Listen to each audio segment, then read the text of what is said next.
Frédéric Le Terreux, bonjour. Bonjour Jean-Louis. Alors, vous venez de publier aux éditions Cité Éditions un nouvel ouvrage, le 15e. Il parle de Léon Gauthier. Euh, Comment en êtes-vous arrivé à parler de Léon Gauthier? Léon Gauthier, je le connais depuis 25 ans. On est en septembre 98, la France vient de gagner la Coupe du Monde, les Français ont la tête ailleurs qu'au 6 juin. Et Léon Gauthier, je le rencontre au Mémorial de Caen pour la première fois. C'était la présentation du film « Il faut sauver le soldat Ryan ». Et Léon Gauthier, je connaissais son parcours, mais je ne l'avais jamais rencontré.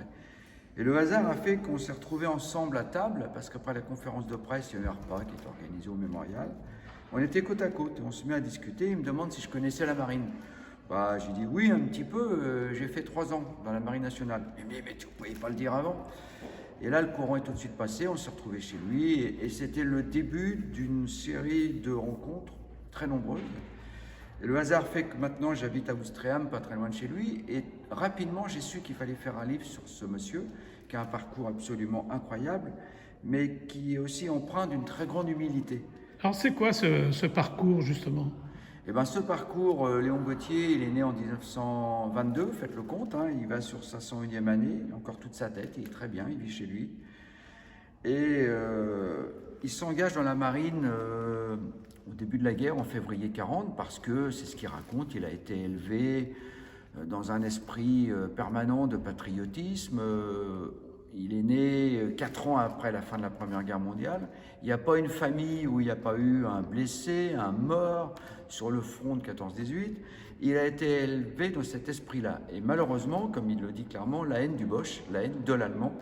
Et en février 40, il s'engage dans la marine et il est canonnier. Comme il était apprenti carrossier, bon, il aimait bien travailler le métal, il devient canonnier. Maintenant, on dirait un missilier, mais là, donc à l'époque, il est canonnier. Et Léon est affecté sur le Courbet, un des plus grands cuirassiers de la marine à l'époque. Et le Courbet, au début du mois de juin 40, est à Cherbourg. Il descend sur 40 ans. Et après, il faut partir parce que les Allemands arrivent. Et le Courbet arrive à Portsmouth. Et là, il a le choix entre regagner, rejoindre la France, hein, ou alors s'engager dans la Royal Navy, ce que les Anglais proposent. Mais comme ils ont été éjectés des bannettes à coups de baïonnette dans le derrière, vu la manière peu cavalière dont on les a invités à descendre du bateau, on s'est dit, oh bon, la marine anglaise, si c'est ça, mais il ne faut pas perdre de vue qu'il a 17 ans et demi. Et finalement, il apprend qu'il y a le général de Gaulle, dont il n'avait jamais entendu parler, comme beaucoup, décide de créer une armée pour continuer le combat. Il s'est dit, tiens, pourquoi pas rejoindre la France libre? Et c'est le début d'une incroyable histoire. Alors, quand il débarque en Normandie le 6 juin 1944, alors c'est pas un des derniers, c'est le dernier Français à avoir débarqué le 6 juin, le D-Day, sur les 130 000 hommes. Léon Gauthier, donc il a fait le stage commando en Écosse avec Macquarie, l'impitoyable stage commando. Et donc il est affecté, il intègre le commando Kiefer, les 177 du commando Kiefer, et le matin du 6 juin, alors il ne débarque pas à Ouistreham précisément, il débarque à Colville-sur-Orme, qui est devenu maintenant Colville-Montgomery, et il fait partie des premières vagues d'assaut, si ce n'est pas la première, à toucher le sol de France à très précisément 7h23, et Léon, et donc il libère Ouistreham. Et c'est ça qui est important que je souligne dans ce livre, mais c'est ce que j'ai toujours raconté dans les ouvrages que j'ai faits sur le débarquement. Dans l'imaginaire collectif, dans l'imaginaire populaire, la bataille de Normandie se limite à la seule matinée du 6 juin. Il faut savoir que le matin du 6 juin, les 177 hommes du commando Kiefer ont 10 tués sur les 177, mais qu'après, jusqu'à la fin août 1944, où ils vont libérer notamment Beuzeville. Enfin, ils ne libèrent pas Beuzeville, mais ils passent par Pont-l'Évêque, ils passent par Beuzeville. À la fin août 1944, ils ont 44 tués. 44 tués sur les 177, et sur les 177, il n'y en a que 24 qui sont indemnes, c'est-à-dire qu'ils n'ont pas eu une égratignure. Les souvenirs qu'ils gardent, il y a à la fois des souvenirs rigolos, humoristiques, l'histoire des côtelettes avec l'abbé de Noroy qui était l'aumônier du commando, mais il y a aussi en permanence le souvenir de ses camarades qui sont tués à côté de lui. Et je pense notamment à 3 Lucien Fourère, Robert Croiser, qui sont morts à côté de lui, mais quand je dis à côté de lui, ils sont à 1 mètre de lui. Il s'en sort miraculeusement indemne. Ils sont 4 dans une tranchée. Parce que c'est ça aussi que les gens ne savent pas. Dès le 7 juin, ils sont confrontés à une guerre de position comme en 14-18. Et ils s'enterrent, ils creusent des tranchées.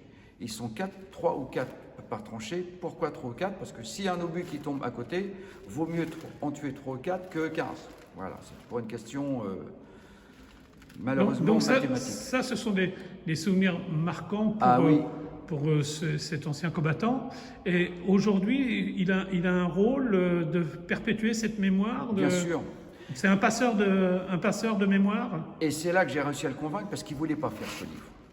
Il me dit, tu sais, Frédéric, je ne suis pas un héros. Le héros, c'est le copain qui est mort à côté de moi, le copain que j'ai enterré. Et il me l'a maintes fois répété. Et là, quand on s'est rencontrés depuis la fin du mois de décembre 2022 jusqu'à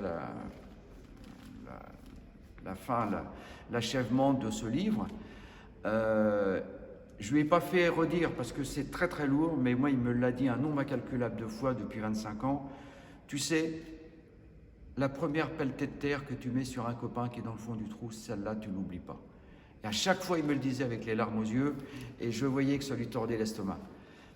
Et maintenant c'est un monsieur qui a un âge très avancé, il va avoir 101 ans le 27 octobre prochain.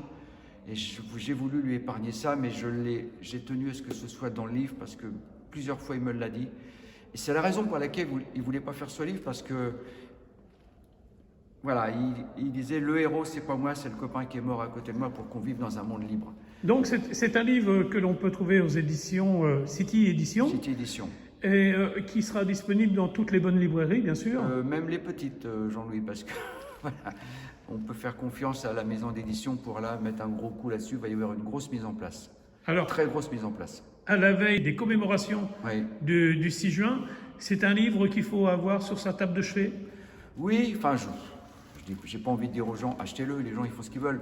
Mais je pense que pour le devoir de mémoire, il y a des choses importantes dans ce livre, notamment la suite de la bataille de Normandie entre le 6 juin et la fin du mois d'août. Juste une anecdote, Jean-Louis, je me suis amusé, alors je ne sais pas si c'est un amusement, mais par exemple, j'ai calculé entre le 6 juin et la fin du mois d'août 44, c'est-à-dire le 23 août, la fermeture de la poche de Falaise, la poche de Falaise, Chambois, Omaha Beach, ça fait une centaine de kilomètres. La progression quotidienne des troupes, c'est 960 mètres par jour. Alors évidemment, il y a des jours où ils vont faire 10 km, mais il y a des jours où ils vont reculer. Et les Allemands se sont battus comme des chiens. Et voilà, donc c'est pour ça, c'est rappeler que la bataille de Normandie, elle a duré 3 mois. Et ça n'a pas été une promenade de santé. Merci Frédéric. Mais c'est moi, Jean-Louis.